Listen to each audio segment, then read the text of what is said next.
প্রধানমন্ত্রীর কক্সবাজার সফরের আরো খবর নিয়ে আমাদের সাথে যোগ দিচ্ছেন সহকর্মী মোহাম্মদ হোসাইন।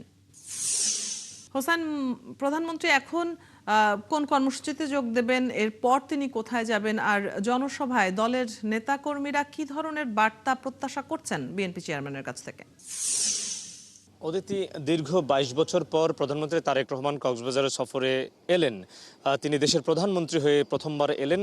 এছাড়া তিনি দেশে স্বদেশ প্রত্যাবর্তনের পরেই এবারই প্রথমবার বলা চলে, কারণ এর আগে তিনি প্রথম কক্সবাজার আসেননি।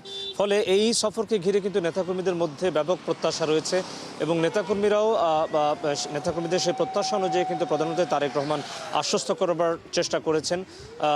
এর আগে দিনের প্রথম কর্মসূচি, যেটি কক্সবাজার বিমানবন্দরে নেমে পিএম খালের পাতলি খাল খনন কর্মসূচির উদ্বোধন শেষে তিনি যে পথসভায় যোগ দিলেন, সেখানে তিনি স্থানীয় মানুষদেরকে আশ্বাস দিয়েছেন এখানকার যে সমস্যা সেই সমস্যার সমাধান তিনি করবেন এবং বাজেট সমালোচনা করেও তিনি বেশ কিছু কথা বলেছেন। তিনি বলেছেন যে নিত্যপণ্যের দাম কমাতে ৬০টি পণ্যের উপর ট্যাক্স কমিয়েছে সরকার। এরপরও বিরোধী দল বাজেট সমালোচনার জবাবে তিনি বলেন যে আসলে তারা দেশকে অস্থিতিশীল করতে চায় বলে এই বাজেট সমালোচনা করছে এবং তার প্রতিশ্রুতি অনুযায়ী তিনি বলেছেন যে নির্বাচনে যে প্রতিশ্রুতিগুলো ছিল সেই প্রতিশ্রুতিগুলো অক্ষরে অক্ষরে বাস্তবায়ন করবেন প্রধানমন্ত্রী তারেক রহমান।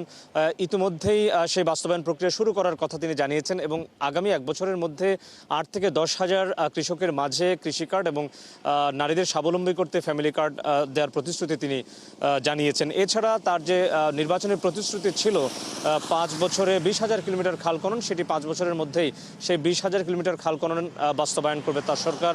এবং এই কর্মসূচির শেষে দুলহাজারায় বৃক্ষরোপণ কর্মসূচির উদ্বোধন করবার কথা রয়েছে। সেখানে তাদের যে নির্বাচনী প্রতিশ্রুতি ছিল ৫ বছরে ২৫ কোটি বৃক্ষরোপণ, সেই কর্মসূচির উদ্বোধন করবেন প্রধানমন্ত্রী তারেক রহমান। এর পরবর্তীতে তিনি গণ অভ্যুত্থানে শহীদ ছাত্রদল নেতা ওয়াসিম আকরামের কবর জিয়ারত করবেন, তার পরিবারের সাথে সাক্ষাৎ করবেন। পরবর্তীতে পেকুয়া চকরিয়া আসনের সংসদ সদস্য স্বরাষ্ট্রমন্ত্রী সালাউদ্দিন আহমেদের নির্বাচনী প্রতিশ্রুতি অনুযায়ী পেকুয়াকে পৌরসভা করা, সেই পৌরসভার ভিত্তিপ্রস্তর স্থাপন উদ্বোধন করবেন।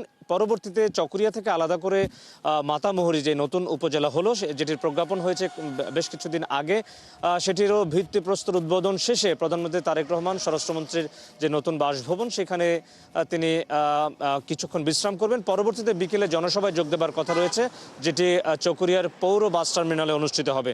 তো নেতাকর্মীদের যে প্রত্যাশার কথা আপনি জানতে চাইলেন, নেতাকর্মীরা তার কাছ থেকে এখানকার যে সমস্যা সেই সমস্যা লাঘবের কথা বলছেন, সেই অনুসারে প্রধানমন্ত্রীও তাদের আশ্বস্ত করবার চেষ্টা করছেন। ধন্যবাদ হোসাইন, আপনি আছেন এই সফরের সাথে, নিশ্চয়ই প্রতিটি কর্মসূচির খবরই আমরা আপনার মাধ্যমে জানবো।